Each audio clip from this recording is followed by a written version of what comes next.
Voina chuan guitar lesson thar kan zir ho lenga vena kan zir ho le tur chu Christian labu number somriat le pariat na Mihring zingah local tikha Perhdan kan zir hawango helai arzo mon sang chanela a capella ron sakne khan karon play mildona ke poi fifreta karon vuanga a hlapa ngai chu e finala o chuan ke po fifreta kan la kan vuwa chuan sin kan la tonga sanga f nyama g chuan d hi kan hmang telang o ke ponei lo pon hemi c le accord tu na karon soile lyrics ne na karon play rem nang khan in lo samei don ni o te kan strum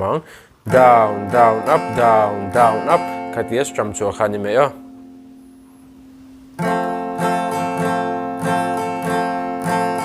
tihan down up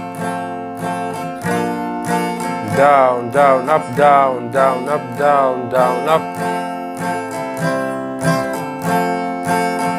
khatia strum chu khani me o down down up down down up khatia zom char char khani me alhan karon play mil lenga luk devin lo ngai thale don nya